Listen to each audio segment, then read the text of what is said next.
Hi, this is Emerald, and welcome to the Diamond Net. And today on my show, I have Avi Kabani with The Art of Nothing, and it is a channel about improv comedy and its connection to deep inner work.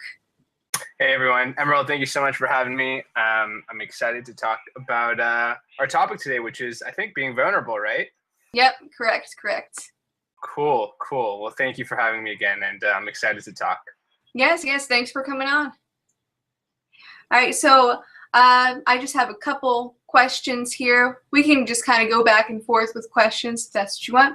Sure. So first question is, how does it differ to be vulnerable on stage doing improv versus being vulnerable one-on-one in person, like in personal relationships, with family, friends? Yeah, that's a really good question. And the answer to that is, well, in my view, from the experiences that I've had, is being vulnerable is the same. There's just different levels of it. And it's funny because when you're on stage, when you're with your stage partners or your team in practice, you want to be as open as possible to receive as many gifts. We call it gifts in improv when we're on stage, when we're working with someone else, because the more open you are, the more you're able to explore where you're going to be going in a certain scene or in a certain storyline. And it's weird because that being vulnerable feeling, that openness feeling, is kind of the same in your everyday life. If you really try and feel it, if you're in a relationship with a loved one, or if you're with family or friends, it's almost the same feeling. It's just a different version of it, if that makes any sense. Yeah, I think so. Like from what I gather, or like how I would imagine it to be now, I've never done improv comedy myself, but I would imagine that improv comedy is a lot like just interactions in daily life, where you're like, because you never rehearse for daily life. You never have Right. oh, this person's going to ask me this question and I have to say that. So I would imagine that it's like that, but maybe with some higher stakes because you have an audience in front of you. Yeah, it's funny because everything that you do in real life is improvised. Sometimes you just have no idea. If you really think about it, you have no idea what you're doing. You're kind of like on automatic, and you're not even like aware of it. Yeah. And the more aware you become of like your real life, the more you kind of start to see the connections with improv and being on stage. Because improv is basically real life with being aware of what you're doing. No, that makes a lot of sense. Yeah, I can really see a connection there for sure. Yeah. So it's interesting. What do you think? I actually wrote down a question for you, and I wanted to ask you. I'm just bringing it up on my notes here. What do you think like vulnerability actually like means? You know what I mean? Like tangibly, like what does it mean? Well, I think like if you were to give it a synonym, I would say honesty. And I would think of it in terms of honesty in front of yourself and others in various situations. Because like a lot of times we have a tendency to lie to ourselves. Like if we like something comes up where it's maybe we're not seeing ourselves in the most positive light, we might have a tendency to not be honest about that and kind of close ourselves off to that truth. But then also, like in life, you see different things and you have different things happen, and maybe you feel emotions that if you feel like you express them, and you were really honest, maybe you would fear judgment and fear ridicule. So what vulnerability is basically in the face of any kind of fear or any kind of possibility of negative judgment, being able to sort of lay yourself bare and really be honest with yourself and others. That's really interesting because I feel like vulnerability is the start of like personal development and spiritual development, and in improv comedy, because you need to be open to start changing stuff, with yourself. So that's a really good point, and I never really thought about it that way. Yeah, I think so. I think in order to really be able to start doing inner work, radical self-honesty is definitely important. I mean, of course, like any kind of honesty that you can give to somebody else is going to be limited by how honest you can be with yourself. Like prior to the experiences that I talk about sometimes, like I had this identity, like I was like, oh, I'm always honest all the time, and I really strove for complete honesty. But what I realized during that experience was like, oh, I lie to myself all the time. So like there's like a cap on how honest I can be and a cap on how vulnerable I can be, because I'm not allowing myself to be vulnerable and honest with myself. So doing that inner work really takes a lot of like just radical self-honesty and being able to just kind of let the chips fall where they are and really call a spade inside of yourself. I couldn't agree more. And actually, this is kind of interesting because I know you do a lot of out-of-body experiences and sleep paralysis. Do you think there's a deep connection with being vulnerable in those states of consciousness? Well, I've always wondered if, there was some kind of connection behind being self-honest and being able to get into that state, but I'm not sure if there actually is one. But I know that I have mostly two types of sleep paralysis experiences. One is where I wake up and I'm just terrified to move and I keep my eyes closed and then I just snap myself out of it and I go right back to sleep because I just get scared of what I might see, or, and I think a lot of that reflects maybe some fears in myself to see my own shadow. But then there's other times where I do feel completely comfortable with whatever happens. Like, oh, if I saw something right now, it wouldn't be so bad. If I saw something that was maybe would normally be unsettling, it's okay. And those are the times when I'm usually able to have more autonomous out-of-body experiences that last longer. So I do think that being willing to be vulnerable, because you never know what you might see, and you never know exactly how much that's your own inner demons showing themselves to you in that state, I do think that vulnerability has a lot to do with the ability to be autonomous in that state, for sure.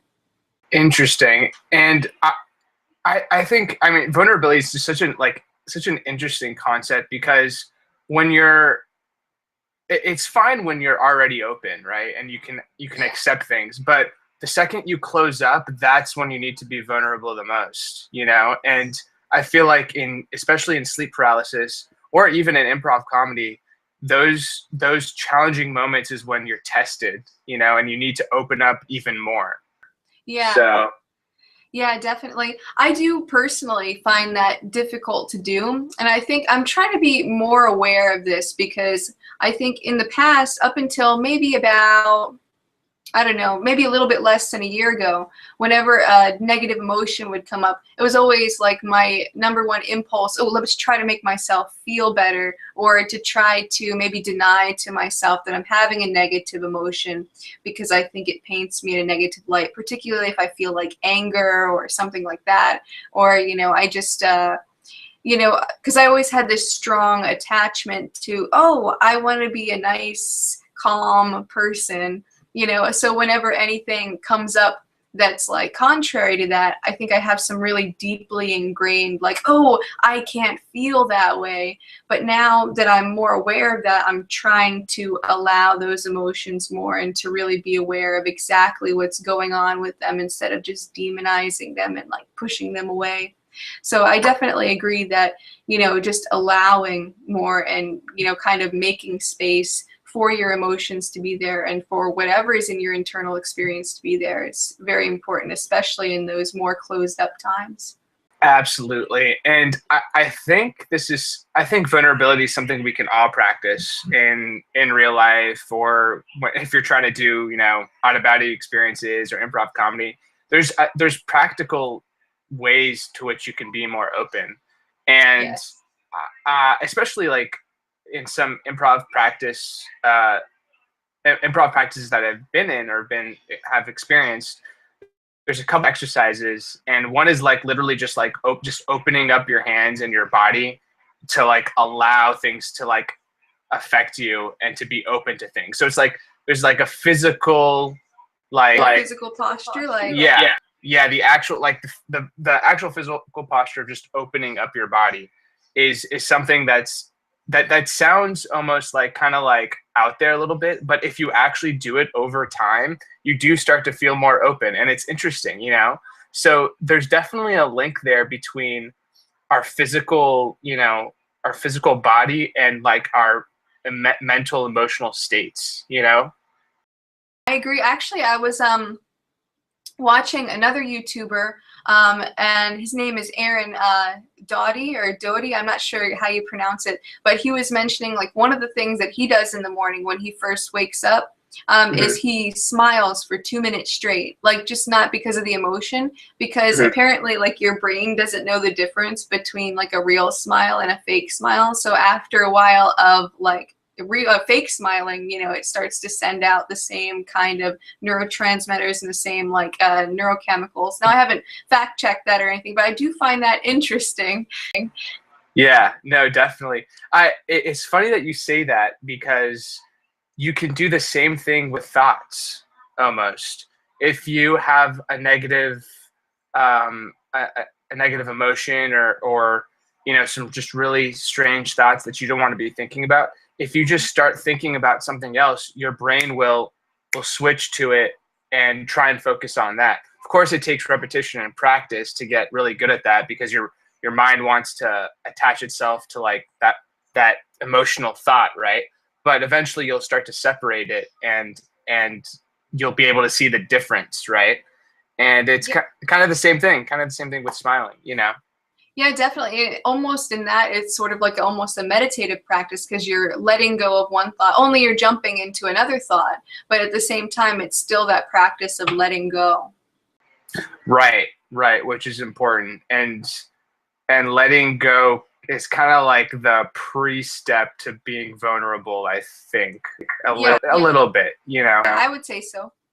Yeah, I definitely think that those two things are connected a lot because I think one of the main barriers to being vulnerable is that we're trying to protect something. Like we're trying to protect our self-image, whatever that might be. We want to come off a particular way to people. And so if we're able to let go of that, like trying to come off a certain way or trying to be a certain way or add value to ourselves in that way in a social situation, then essentially, vulnerability is going to be fine because, you basically take whatever reaction the other person's going to give you as kind of neutral because you've let go of the outcome there.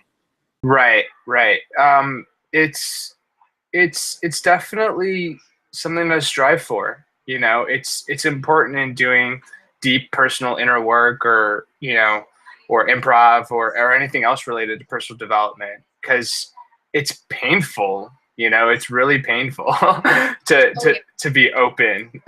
So Yeah, absolutely. Yeah, it can be, especially if you ever had like things in your past. Like for me, like when I was a child, all through elementary and middle school, I was made fun of a lot.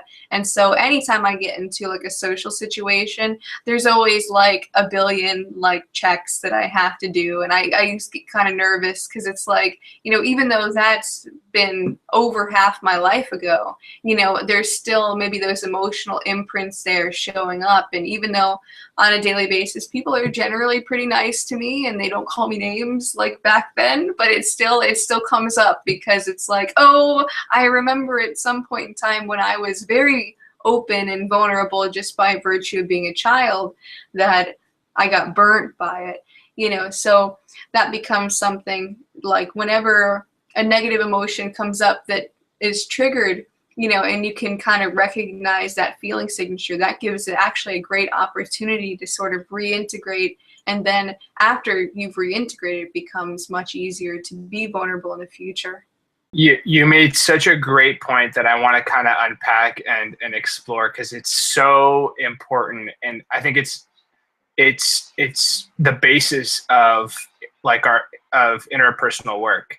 And that is everything that's ever happened to us is stored somewhere in our mind or in our psyche, and that gets imprinted onto our minds and into our subconscious without even us being aware of it, and when that same type of situation comes up again, your brain or your subconscious will become triggered, and again you won't be aware of it happening and you won't know why you're feeling a certain way, and that's due to the fact that we are just very unaware, or when we were children, we just had no choice. You know, we had to accept everything as it came along. And in those moments where you recognize some sort of stress or some sort of emotional resistance, that's when you should really become aware of it and be as open as possible to it, so you can resolve it and move forward with more deep inner work. Oh yeah, yeah. It's because it's the awareness that allows you to actually work through things. You know, I think one thing that I've noticed is that as I become more aware of deeper underlying patterns, and you know, these insights just sort of naturally pop up, and then they sort of lose their emotional charge after a while. You know, there are still some things that usually hang around like as a residual type of thing, but they're nowhere near as intense as they would be had I not done the contemplation work to actually resolve those things. Right. And just to add on to that point, I think this is where being vulnerable or vulnerability can be our ally, can be our friend. You know, it can help us become open to the situation and really take a deep look at what happened, you know. So it was something as tragic as, you know, a murder, or, you know, or a rape, or something that was very serious. You can explore that with ease, and eventually what happens is it lets go of you. You don't let go of it. Yeah. You know? Yeah, just kind of, and you know, I was actually thinking the other day, is similar along these same lines, kind of the idea of almost like exposure therapy, like people who are scared of bugs, you know, like you put them around bugs a lot, and then all after a while that they're not afraid of bugs anymore. And I was actually thinking, and I'd never thought about it from this angle before, even though I knew that that was a practice for a while. What if it's just because you have to be with those emotions for an extended period of time, and then it's just they cease to be negative, they're just emotions, and they lose their charge in that way? Yeah. So what you're saying is that emotions are just just emotions. Yes. They're yes. nothing. Yeah. Yeah. No, that's a great point. Just like thoughts are just thoughts. Most of them are irrelevant to us. You know. Yeah, most definitely. Hang on, I'm going to ask you another question. Let me Sure. find a good one. Let's see.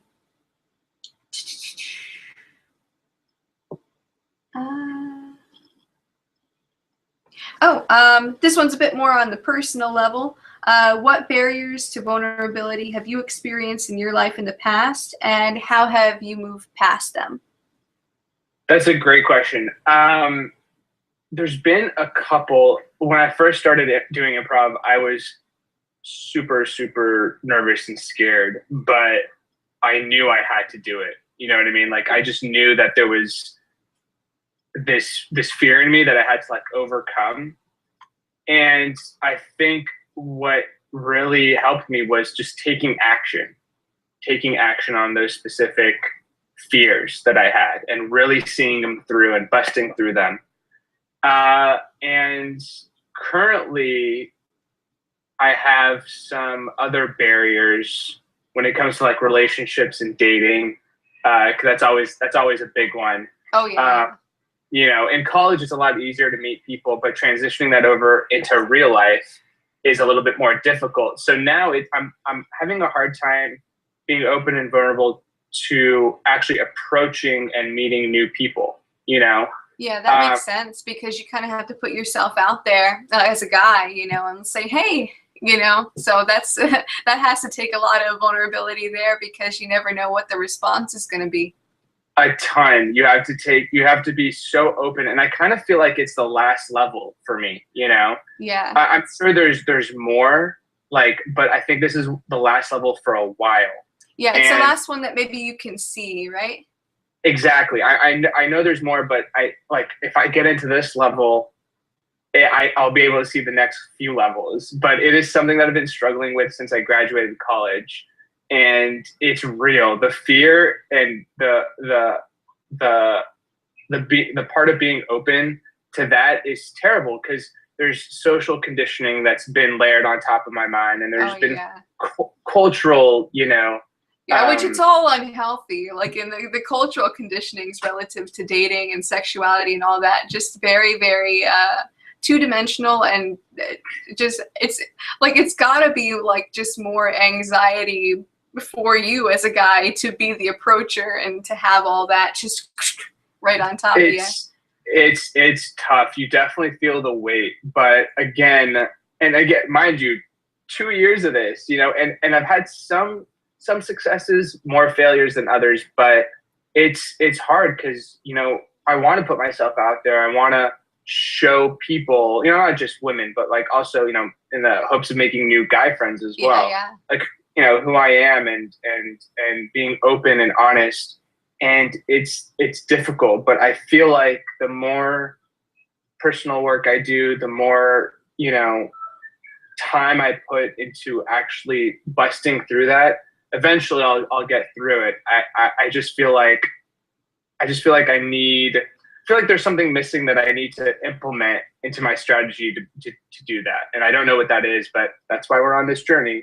Now, but I think that just doing it is like a really, really good plan, actually. Now, just a little bit of my background. Now, sure. Prior to age 12, I lived with my family, my mom and my dad and my sister, in a kind of middle-class home and everything like that. And I was very, very sheltered. And I always felt behind everyone else because in my hometown, everybody is kind of a little bit more rough and tumble, and they got a lot more like streetwise kind of experience than I did. So I always felt very behind them and sort of stunted in my growth, and like, oh gosh, if they find out that I don't know how to, I don't know, cook anything, that's going to be embarrassing to me. Or if they find out that I haven't done X, Y, and Z thing yet that they've been doing since they were 5 because I'm not allowed to do it, that's going to be embarrassing. And so 2001, when I was 12, my parents split up. Mm-hmm. And after a while, I went to go live with my dad. Now, my mom has always had very, very strict rules, but my father is the polar opposite. And then I also was living with him in a very small trailer park. And so in this small trailer park, there were just like a ton of other kids from, like, let's say age 4 to age 16.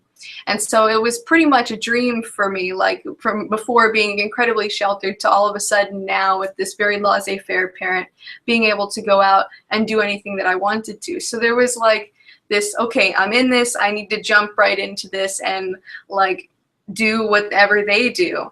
And so for about 6 months, I just went completely crazy and I did whatever I wanted to do. And, it was enough to make me feel like I was like, okay, I'm normal now. I'm no longer sheltered, but then I no longer had to be crazy. And I sort of hit this equilibrium where I was like, oh, this is me. This is perfect. This is exactly where I need to be. And, all of the unhealthy stuff from both ends, for the most part, kind of fell away. So I would say, like, to you to just go ahead, jump right into it as if you were just like jettisoned into the situation, because what'll happen is you'll just get acclimated to it. You'll find your center, and then it'll just be smooth sailing, and vulnerability should come naturally. It's true. I found that, like, even just doing it, even if I fail, is just as satisfying, to be honest with you. Because just to parallel this to improv, because I mean, improv is just amazing at this. There's a basic kind of fundamental mindset in improv where there is no failing. Like, you cannot fail. And if you think you failed, you haven't. It's just part of the story, And that's such a beautiful concept, because if you remove the concept of failure from real life, all it is just an action. It's just experiences happening. That makes sense. Exactly. It's just your personal experience happening and doing. And it's something that's really, something that really connects with me, because it can open you up more. But of course, negative emotions and thoughts and anxieties and fears are layered on top of all of that. So you kind of just have to bust through and do it, and not pay attention to your mind, because it will tell you to, like, it'll talk you right out of it. See, it totally will. Yeah, see, because I don't know, like, if I were to put myself in a situation, like, let's say that I were a guy trying to go date someone with just my past experiences, but now all of a sudden, I'm the one socially that's more so expected to approach. I don't know if I would be able to do it. I would be like, oh, I'm gonna talk to this woman and she's gonna be creeped out and she's gonna punch me in the face. Like, I'm like, you know, like, because that's kind of like, so, plus it's like, oh, she's gonna reject me and then I'm gonna feel bad because I'm gonna make it mean something about my value as a person, and you know, so it's like if I put myself in that mindset, I'm like, oh, if I don't have to do that. The best experiences I've had is when I'm in a state of like complete flow with myself, where like I just don't I don't care anymore, where like my mind isn't hitting me with thoughts, but that is so rare to get into nowadays. So it's tough because when it's funny, it's really counterintuitive, because when you're open and when you're carefree and when you don't care what's happening or what people think about you, they love it. People just come to you, you know? Oh yeah, definitely. So it's tough. You get into your own mind so much. And, you know, I read this great quote by Tony Robbins, and it said, if you're in your head, you're dead. Oh, so, yeah. You know, it's getting out of that really takes a lot of vulnerability and persistence. That's true. And actually, now that you mentioned that, that's something that I need to come up with some kind of method, or find some method for doing, because I find that social anxiety is like one of my worst problems. Like, because I'm always afraid, like if I'm talking to like, I don't feel too much social anxiety right now, which is a good thing. That's good. Yeah. But like, I still have like a tiny bit of it like underlying. But if I'm talking to, because I'm a stay-at-home mom, so I don't get out too much. I don't socialize very often. So when I do, I'm like, oh, I have to make this good. You know, this has to be fun. And so like that pressure on top of like my, you know, background, like don't want to be rejected from back in elementary school, middle school type thing, kind of smooshes together. And it makes it just a very uncomfortable feeling in my body. And so if I had like some kind of method for like, how do I get past that? Because it's like the emotions aren't too easy to ignore, you know? Do you have anything? Like, it's just kind of off the cuff, but. Sure, yeah. Emerald, you're already on a great path because you're aware of it. You know, some people aren't even aware of it, which is amazing. But one of the things that's really helped me, and I took this directly from improv, I pulled this directly from improv, is I love to connect with people. You know, I love to know what people are about, where they're from, you know, what they do. And that mindset kind of gets infused a little bit with, I'm a guy, I'm going to be creepy, I'm going to go talk to girls. Mm-hmm. And girls sometimes can probably sense that, but it's kind of like reverse psychology. Like I know that they're thinking that I'm going to be approaching, and like I'm going to want to ask for their number, but I really want to know and connect. But I feel that creepiness, and then I start building that up in my mind. I'm like, oh my God, I'm so creepy, I'm a creeper, and then I don't even talk to them. So I like psych myself out before anything has even happened. so what I've been and then doing, you end up running away, and it's like, oh, was that a creep trying to creep on me? And I was like, oh my God, I was such a creep. I didn't even do anything. So something that's like really helped me is just talking to everyone. If I'm it doesn't matter, guy, girl, a dog, even. If you're on the elevator, I'm, you know, I ask like, oh, how was your weekend? You know, what do you do? What floor do you work on? Oh no, you're one of those guys. No, I'm kidding. I'm kidding. It's funny because I do it for myself, because I want to get, I put myself in a position where I need to make myself feel comfortable, and I like talking to people. So the more I do that, the more I practice, the more I get better at just opening up, you know? Yeah. And so talking to everyone, and it doesn't matter if they want to talk to you, you know, you're not doing it for them, you're doing it for you. So, you know, that's really helped me. Improv classes have helped a ton.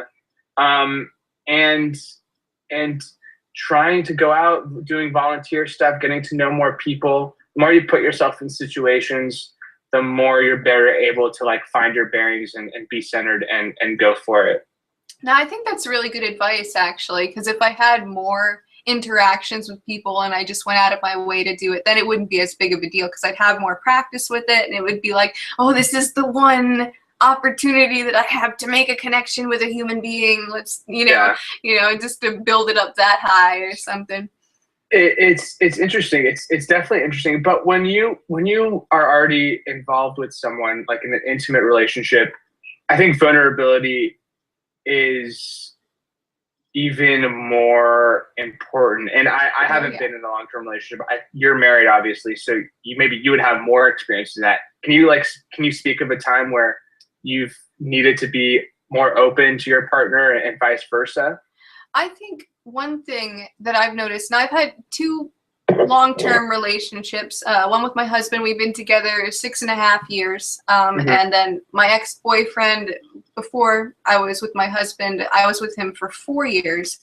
And what I noticed is that we were always, and it's better with my husband now because we've been like working on these things, but I find that there's always like these almost like holding back points, like these like kind of like points where, even though you live with a person, a person, it's like there's like almost like a barrier just in certain aspects, where that person might have had traumas in the past and maybe they're not so willing to share, even if you are that close to them, maybe not even something that they know about themselves personally. So those areas I think are great. If the other person is willing to open up about those areas and to connect. And I think the main thing is just to give them the space to do that, but not to be too eager, because, if you're the other partner and you see that your partner typically holds back in certain areas, and then they start to open up a little bit, then you're gonna be like, oh goodness, now it's time, So it's just like being able to give people space to allow their vulnerability to like sort of unfold naturally. But it does become easier to share certain things, with your partner, most things that you're comfortable with in general, you kind of fall into a routine and, you're not too worried about what that other person thinks of you. So you can be more open and honest and sometimes even maybe get a little bit ugly or, that type of thing. But that's good because if you're able to recognize those moments of, okay, I need to back off and they need to open by themselves and then I can approach, that's good, because if you approach and they're not open, then just resentment's going to build, Yeah. And it's not going to be as loving. The best thing to do is just leave it alone, come back at a different time. And if they're open and willing, they'll talk to you, they're hopefully, that your partner, you guys love each other and want to support each other. And it's just part of a relationship, it's a balancing act.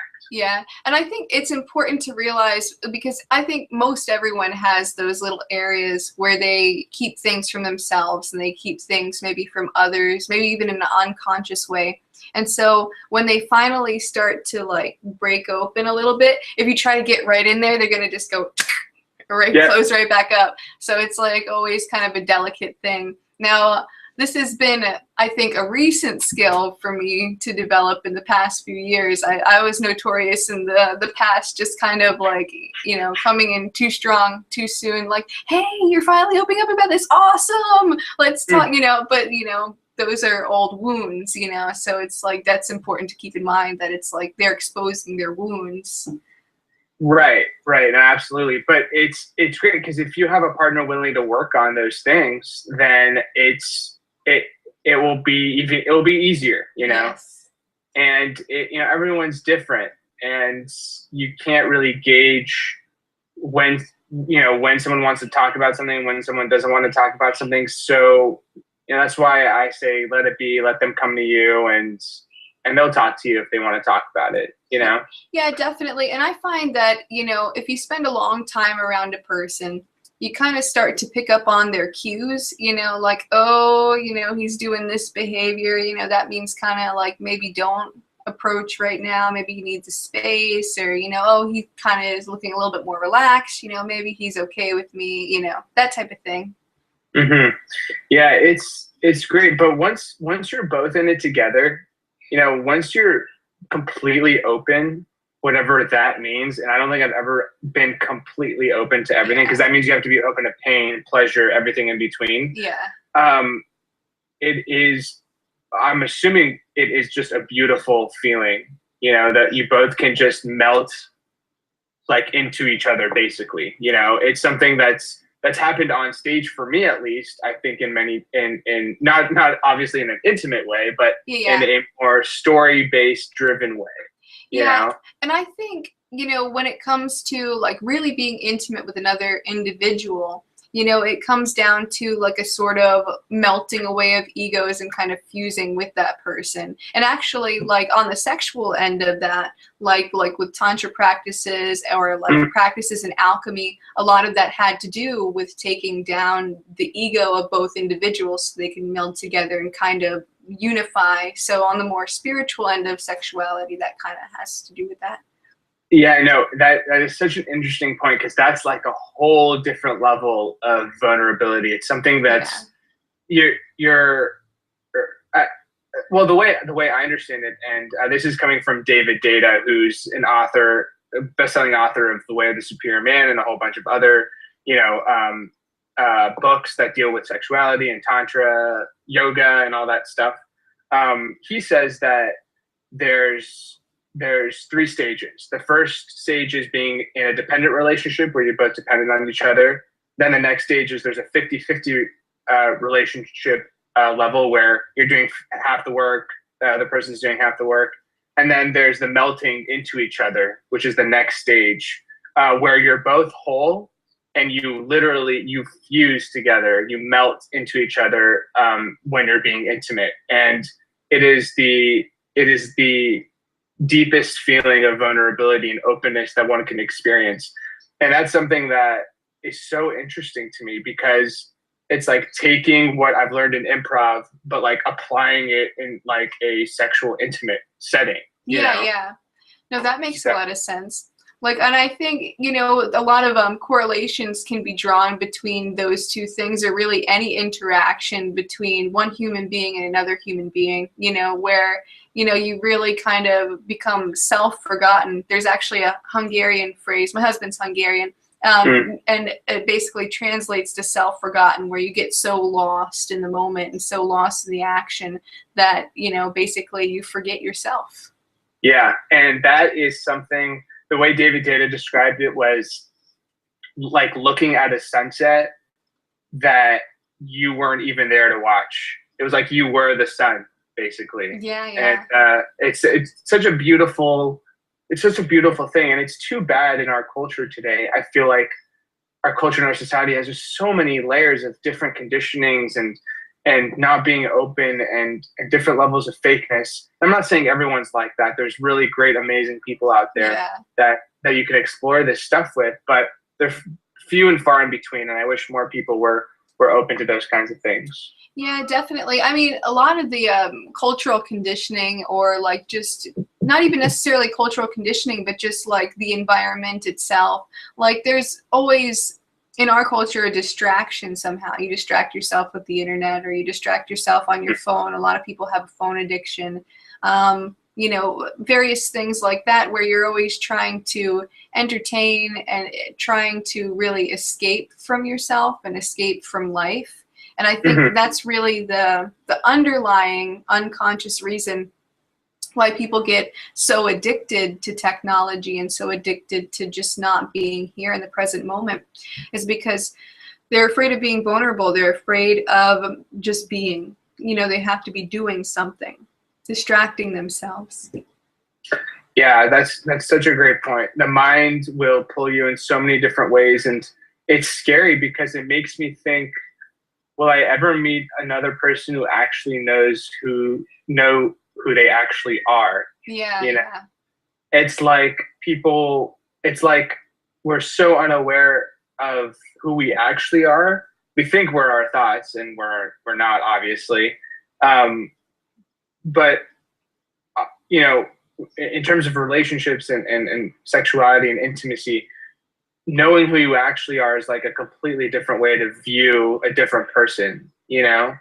Yeah. So I hope one day that'll happen.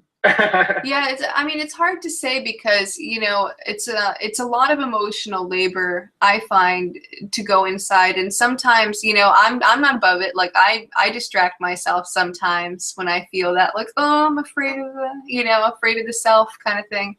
But basically, what I've noticed that in the past, I would say, well, definitely in the past 3 years, but more so in the past maybe year when I really started getting serious about, like, sort of debunking my notion of self and, like, really being as honest as possible, like not like just bypassing with different ideas about spirituality, but like really going in and doing that personal development work. I have noticed a deepening of my relationship to my children and to my husband, because now it's like more of me comes to the table. Now, not perfect, I still have a lot of shadow material there that's I'm just not conscious of yet. And I can kind of tell that it's like looming below the surface. I can kind of sense it there, and it makes me uncomfortable.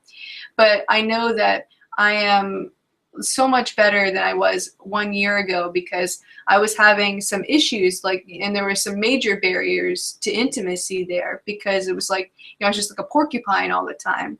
But now it's like, the quills kind of go back in, because I just have a little bit less to protect and to guard myself from, because more of me, like I said, is coming to the table. That's really great. And I think eventually what you'll find is that porcupine with the spikes is an illusion. Yeah. It's not even real. We think it's there, but if the more work you do, you'll start to see that things just disappear and melt away, and it wasn't even a problem in the first place. Yeah, it's all just mentally created.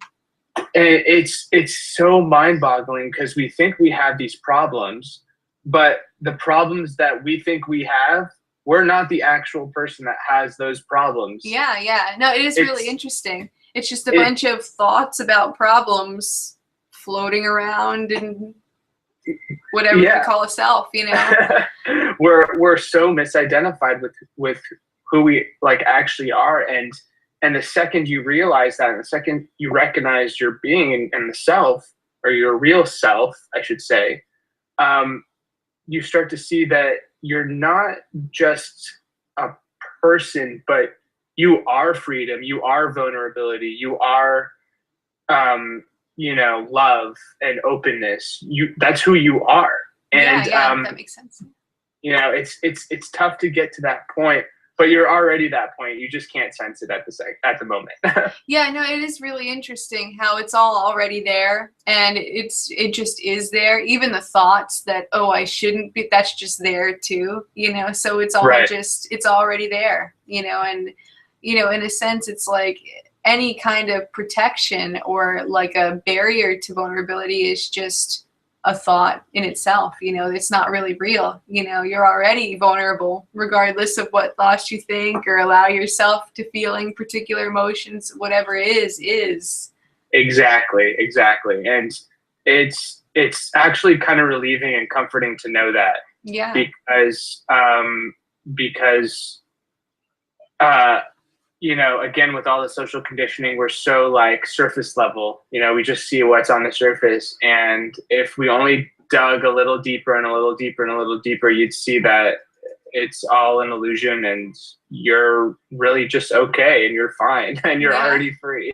Yeah, no, it is. It's really funny. It's really funny if you think about it like that. Yeah, and just to connect this real quick with improv, because I've felt like this in improv sometimes.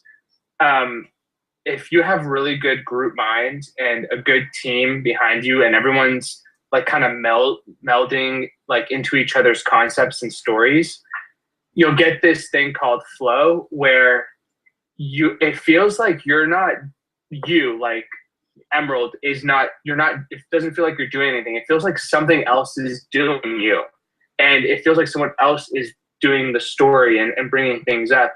And it's such a beautiful parallel to the self, because you can be you, the illusion of the illusion of yourself is not actually there and there's someone else doing it. And it's such a great parallel. And I just wanted to connect that. No, definitely. And I've had a lot of great experiences with flow in the past myself. I was a painter for many years. I haven't been painting recently, but that was always something like once you do it for about 10 minutes, you really get in this zone where it's like you don't think about time, you don't think about yourself. You're just trying to do the painting, you know, whatever your goal is to do, like whatever decisions you're trying to put down on the canvas, that's what you're with. Exactly. Yeah, that's a great point too. There's so many different ways to get that openness and to get that forgetness of time and kind of that flow state. And Yeah. whether it's painting or improv or, you know, meditating, it's all the same. Gets you to the same place. Yeah, most definitely. Most definitely. Let me see. I'm going to look at my questions here. Look at my cheat sheet. Sure. So looking out at society, which social phenomenon hold unwillingness to be vulnerable at its core, like any current events or past events, is there any like problems in society that you see stemming from like people's barriers to vulnerability? Huh. Yeah, I think the media does a good job of keeping people in fear and kind of closed off. Oh yeah. You know, that's a huge part of it. The tabloids and the magazines and all the distractions, Emerald, that you mentioned are part of that. Yeah.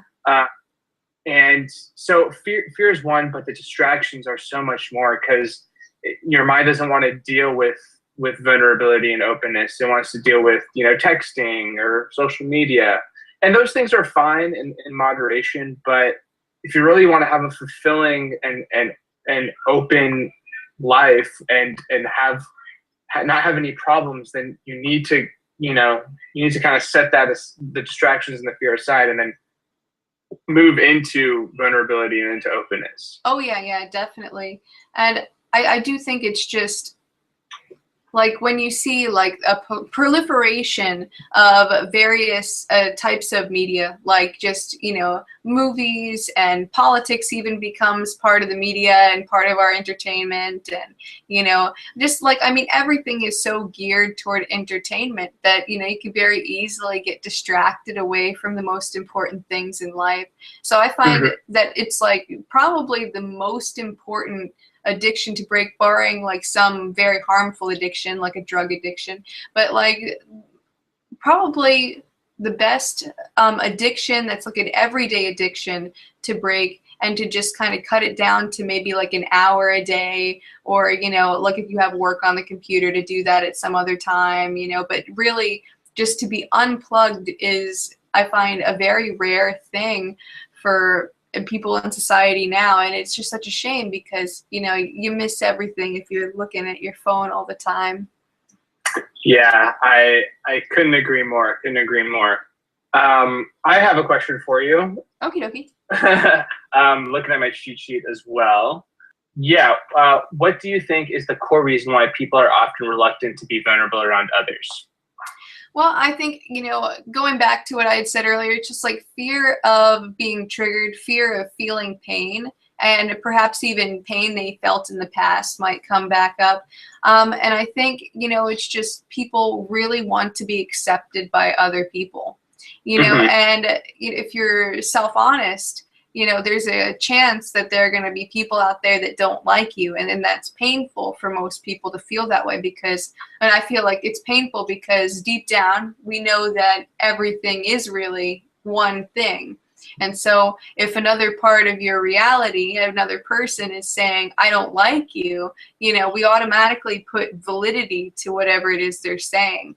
So, and we probably learned this from being small children and, you know, those words really meaning a lot more back then. But even still, that emotional signature, like if we are rejected, you know, it comes back and then we start thinking, well, what if they're right? You know, what if I am really this, that, and the other way? Or would I like me if I wasn't me? Or, you know, all these thoughts start coming up and that causes even more pain, you know. So I think you know, when it comes to vulnerability, people often pull their punches, and you know, they have like a general strategy for going about social situations, like, oh, you know, I shouldn't be too emotional in this situation because then people will think I'm trying to get attention, and so I need to act this way. Or, but if I say it this way, people are going to be thinking that I'm not honest, so I need to say it a little bit this way. And so there's just always this internal manipulation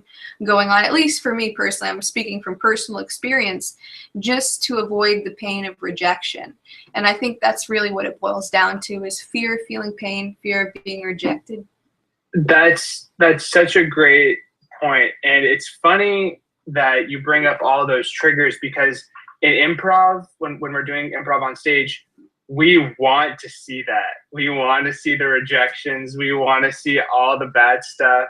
And that's why I love it so much, because it's like I'm just letting go, and I'm just saying whatever the truth of the situation is. And I don't have to worry about being politically correct or thinking what other people think. All I know is that there's another person on stage with me. We're in this together, and we're going to do it. Yeah.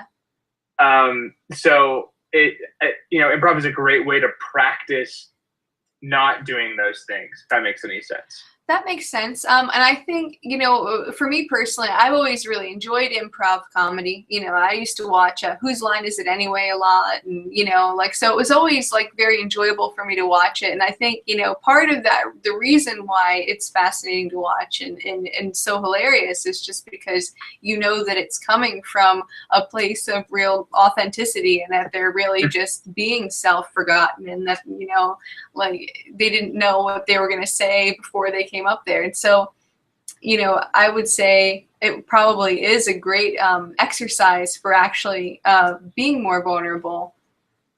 Absolutely. Couldn't agree more. And, you know, just to your point about some people not liking you, or you know, people rejecting you, that's going to happen all the time. Oh yeah, you never please everyone. That's for sure.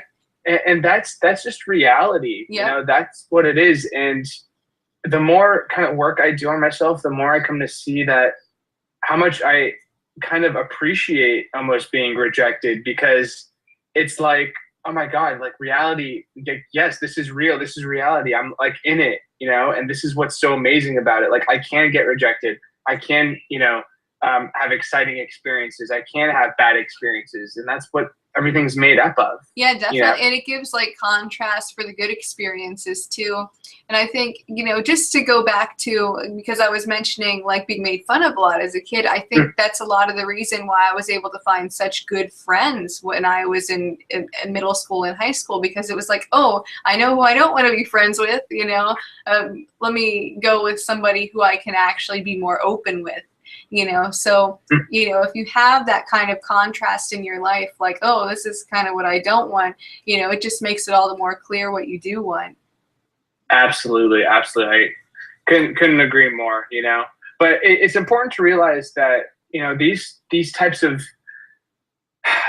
concepts and ideas, they take time to develop in a person, and it's not going to happen overnight. So, you know, a really daily commitment to digging deep and doing whatever exercises, whether it's meditating or, you know, drawing or doing art or doing improv, is that's something that needs to be reinforced more and more. And the more you dig, the more open and honest, and the more you'll see reality for what it actually is. Yeah, definitely. Yeah, I couldn't agree more. Emerald, this was so great. I can sit here and talk to you forever about vulnerability and personal development. So I really thank you for having me on the show, and I hope we can collaborate in the future about more interesting topics, and just keep digging deeper and having other people experience, you know, what we've experienced. Yeah, most definitely. Yes. Thank you for coming on the show, and I think it was a really great conversation. If you're interested in improv comedy, or if you're interested in any kind of consciousness work, make sure that you click the icon below and go ahead and subscribe to Avi's channel, The Art of Nothing.